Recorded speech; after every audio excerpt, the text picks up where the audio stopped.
Hello everybody, welcome back to the channel. Here is an article from CNN Politics saying the housing is a mess. It's explained, guys. Like I said, every single news organization out there is printing out these headlines. What's actually kind of funny is that like 2 months ago, you saw a lot of news organizations saying, oh, it's not that bad, it's not that bad. And I kept saying, guys, it's bad, it's bad, it's bad. You had every once in a while, you have an article that would say like how bad it was.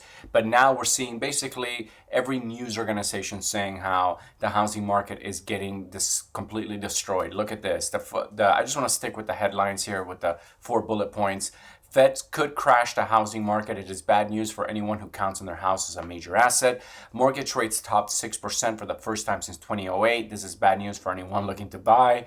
U.S. rent hits a record high for the 17th month in a row. Bad news for anyone who doesn't own. So let's jump into these 3 bullet points. The first one, the Fed could crash the housing market. Let me tell you, the Fed is going to crash every single market, right? Why? Because now it's becoming more expensive to borrow money. So you could imagine any company out there that is basically borrowing money. All these companies that borrowed money when interest rates were zero, if their interest is going up on the money that they borrowed, you can see that that's totally going to slow down their business. Now, anybody who wants to borrow money from this point forward, with the interest rates being as high as they are, well, you can see that their margins will become less and less. Basically, they're going to be paying more to interest, right? So I think that as a whole, it's going to completely shut down the economy, not just the housing market. So this line right here that says could, well, I think we're pretty certain that this is going to happen, especially with the mortgage rates. Especially with the inflation rate report coming out last week saying that basically we were at 8.5. The experts were expecting us to go to 8.1 and we came up at 8.3. So you guys might think like, oh, what's the big deal? That's only 0.2%. But the problem is that the experts thought we were going to drop by 0.4%. And so what that means is whatever the feds have been doing hasn't been working how the experts thought it would work. So now you're going to see basically the feds, again, raising the interest rates, bigger percentages. And it's and that the market is already bad, so it's only going to make it a lot worse. Now the second bullet here, mortgage rates top 6% for the first time since '08. Well, this is only going to keep going up, and unfortunately I was predicting maybe we might even hit 8 to 10% by the end of the year, but I definitely think we're heading that direction. And again, yeah, it's bad news for anyone looking to buy. It's bad news for anyone looking to borrow, right? Because if you have cash, obviously, this is going to be an amazing buying opportunity because as prices collapse, which they will collapse in the next few months, and in the next few years, in my opinion, it's going to be a great time for anyone with a lot of money to be able to go in and sweep up these properties. Now, if the price does drop low enough, where people can start, affording, the house that they like, even with the high interest rates, well, then that's going to be a good situation. Remember, it's better to buy low than to buy high, even with, it's better to buy low with high interest rates than to buy high with low interest rates, because at the end of the day, you're going to be paying more for taxes, and you could always refinance later, right? You cannot like rebuy your house for a lower price, right? Like if you bought a house for $1 million and your neighborhood drops to 800,000, you can't just go to the bank and say, hey, I want, to be paying my mortgage on 800,000. That's not the way it works. You're gonna still have to pay on the price you paid originally when you first moved into the house. So like again, it's better to buy when it's low for that reason, and the fact that you could always refinance later when the rates come down. And U.S. Rent hits a record high for the 17th month in a row. It says this is bad news for anyone who doesn't own. Well, let me tell you, this is bad news for everybody. For everybody. Why?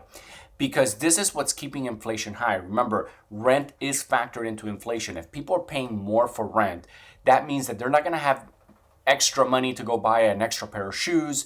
They're not going to have extra money to go out to a nice dinner and whatnot. And what ends up happening is the economy is going to shrink as a result. You know, rent being astronomically high as it is, it's almost criminal in my opinion. But again, it's supply and demand, and there's a lot of demand and there's not a lot of supply. So it is going to make the prices, you know, shoot to record high levels.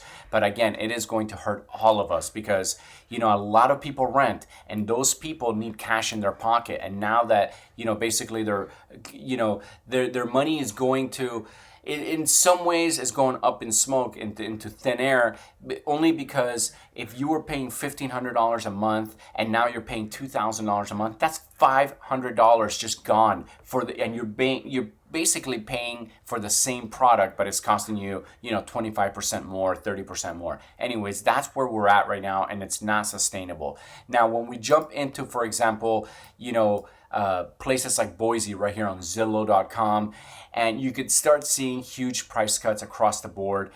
Boise is one of those places that is getting hit really, really hard. If you were thinking of getting, you know, buying into Boise, you can start getting some really nice properties. Look at this one, for example, $15,000 off, $370. So they had it for $385, no takers, 1,700 square foot, 3-bedroom, 2-bath. This is actually a decent sized house. And look at this, you get to live right next to this beautiful, beautiful stream. This is probably a keeper right here. But right now, you know, when you think about the Boise, how the Boise real estate market, how much it, you know, just jumped up, this is probably going to be one of those places that you're going to be seeing some of the best deals. Look at this nice kitchen. So this is, again, a really nice house, $370. It's, you know, you come back here in like 3 months, this might be $325, or even less. It might be even $300,000 by like next summer or a year from now for a year from today. So you gotta wonder, is it time to jump into the market? Well, in my opinion, absolutely not. It's definitely not the right time. I think it is the right time to wait. Because, you know, the writing's on the wall. You're seeing price cuts. Why would you want to jump in, you know, at this, you know, this early in the crash, right? Because yeah, sure, you're going to get something, but in my opinion, it's a lot better to wait. Look at this. This one has $10,000 off, $190,000. This is 5% off, which is sort of a big price cut, you know, but, you know, semi-small house, but look, completely move-in ready, very nice kitchen. Small. This house is small, only 2-bedroom, but again, you know, $10,000 off. It is becoming a buyer's market. You know, whenever you see these prices, you know, at this point in the game, you do not want to offer asking. You want to offer way below asking, and you want to come and negotiate, right? The sellers right now are scared that they're going to be sitting on their house longer and longer, so they're very, very motivated in selling their house. So most likely, you know, if you give a very lowball offer and these sellers are motivated and they panic, they think that the market is crashing, they might take your lowball offer because they just don't know better, right? So again, don't offer asking. Look, this is a beautiful house. 3,000 square foot, almost $900,000. It comes with a separate house in the back. This is a gem of a house. Unfortunately, it's super expensive. They shaved off $61,000. I bet you come back here in like 6 months, this house is going to be $800,000. Guarantee it. Again, the prices in this city are crashing hard. Look, if we go to the Redfin weekly market housing data and we scroll down to Boise, right, where is it? Boise City, Idaho, we can see prices we're literally about to cross that 2021 mark. So all eyes on that. When that crosses, man, things are going to start really, really cooking. We are definitely in a crash right now. Okay, I am going to finish this video, and I just want to say, if you want me to make a video on a specific city that you're researching, please comment down below and I will make it for you.